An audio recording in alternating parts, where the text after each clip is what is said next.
Finally, I've reached level 50. It has been a while since my last Solar Crown video. Partly I've played it substantially less often as time has gone by since its release, but also I have now discovered 99% of the roads, which was the easiest way to gain XP with the bonuses awarded for each percent of road found. And even if I could find that last 1%, that would only be one more bonus, which wouldn't really get me terribly far, less than one level in fact, about a third of a level. Everything else feels far too difficult and time consuming to actually gain XP from, like races barely give you anything, so it's felt slow getting the last few levels to level 50. And it's only going to get worse from here onwards. I would kind of still like to make it to level 60 before the Ibiza update though, assuming that that is still due soon, so I probably will grind the last 10 levels, although I don't particularly look forward to doing that. Oh well, at least for the moment I now have access to all of the cars in the dealerships, now that we've unlocked Hypercars I suppose, so we'll wait and see. I might eventually put out videos on reaching level 55 and level 60, and doing some of the races that are unlocked at both of those, but we'll see. So, level 50 gives me access to 20 new race routes, 16 new cars, all in the Hypercar category, and 12 new tasks, which is good because that should help us get to level 55, because it was getting a little bit of a struggle to get to level 50 at the end. So before I start doing some of the new races, we're going to have to go hypercar shopping.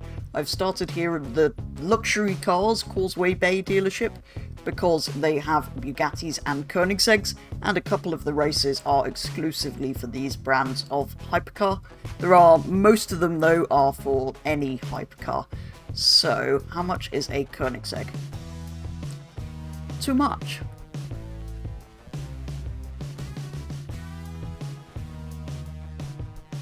Also too much. So I can afford a Bugatti, which is slightly unfortunate, but I think that's probably the best way to go. Although there's not loads of races that require that, so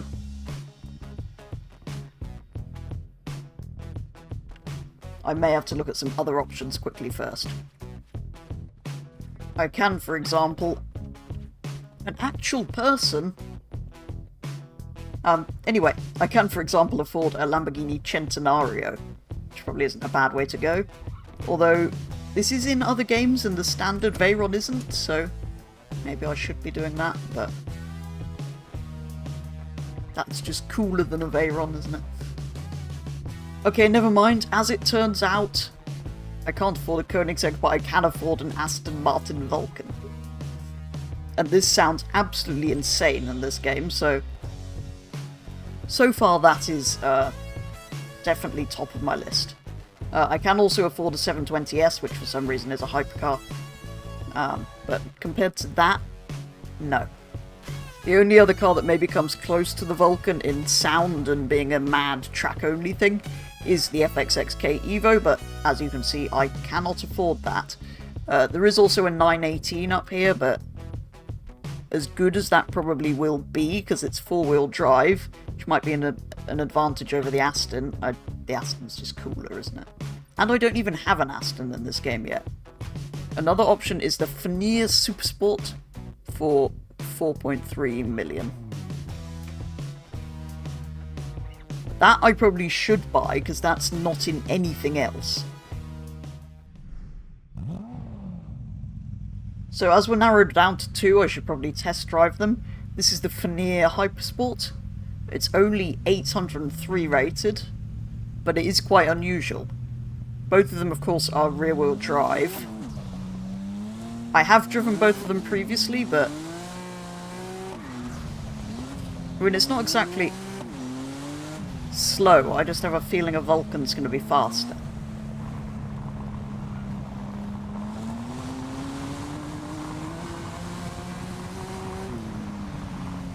That's quick, though.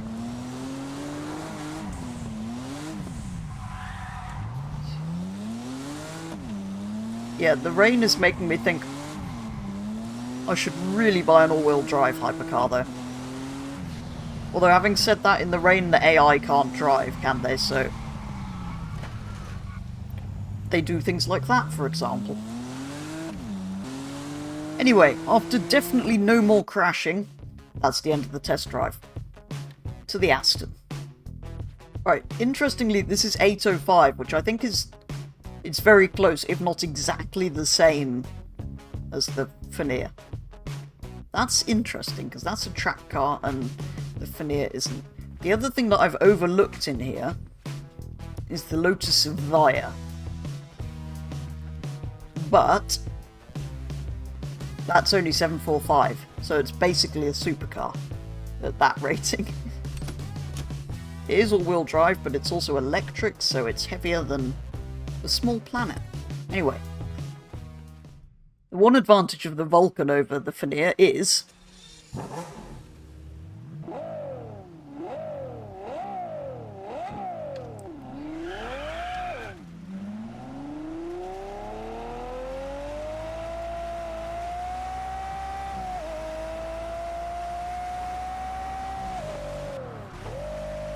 it's actually quieter than I remember, but... yeah, the question really is... ooh. Hang on. That sounded good.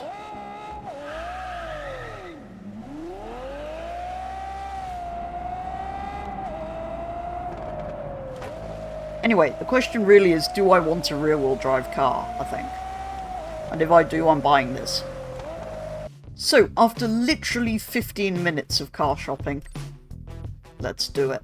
It's 2 million more than the Veyron as well, so I'm going to have spent everything. But it comes in a colour called Royal Indigo, which is basically purple. Although some of these are very cool. I think that is the only option.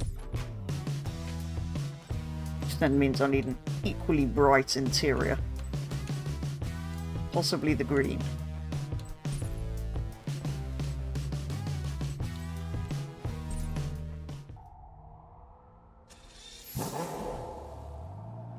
That was more like the startup I was expecting.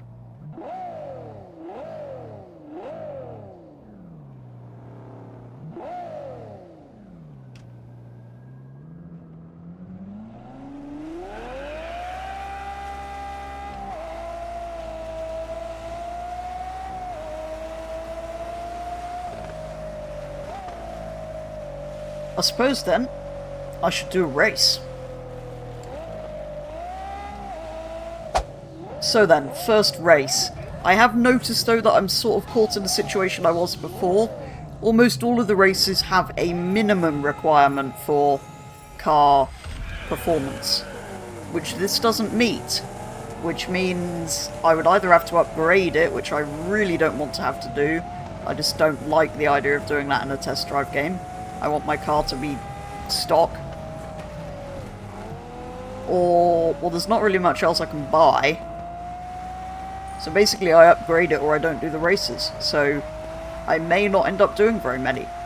This one though is in the rain, so I should be in with quite a good chance here.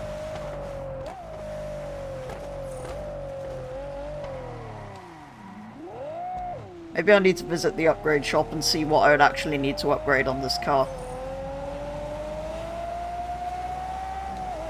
Oh, they're all stuck on the motorway, never mind. Oh, I don't think they're going to be catching up anytime soon. Anyway, that was relatively straightforward. The only problem I find with this car is I'm using first gear quite a lot, so I keep putting it in neutral.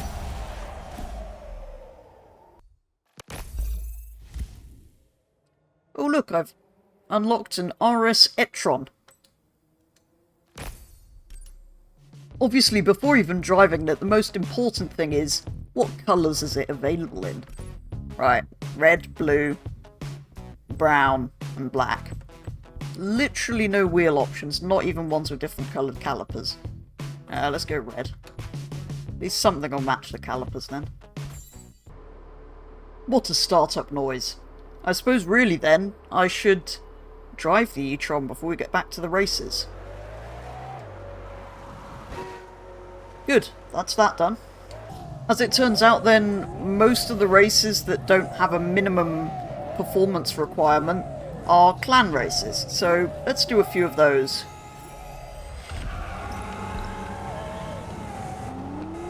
Luckily it's raining, so the AI are doing things like that.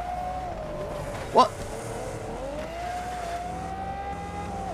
I wasn't even prepared for that one.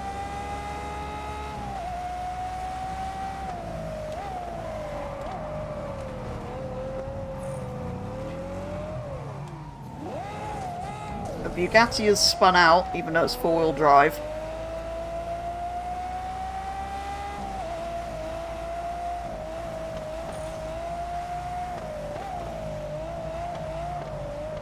So far the Vulcan has a 100% win ratio. Let's see if we can maintain that. Looks like we might.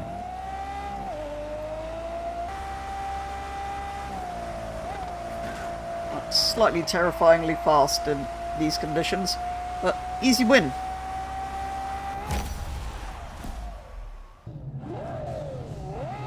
Catch me if you can. Wow, these puns rival Forza's Festival playlist. Anyway, as you may have guessed from that, it's another clan race, the second one. Which may actually be the only two new ones. Alright, this is the Bugatti car park into turn 1.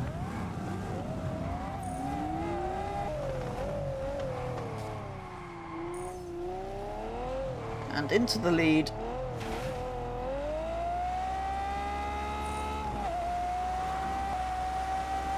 Oh, big tunnel.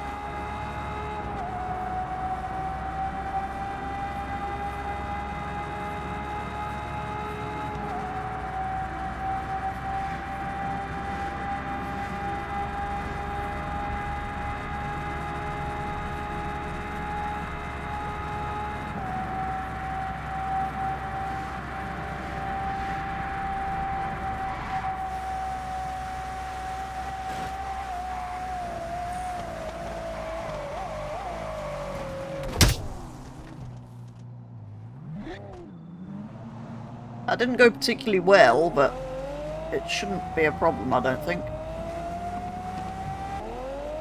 Well, it looks as if we're going to win all 3 races we've entered in the Vulcan.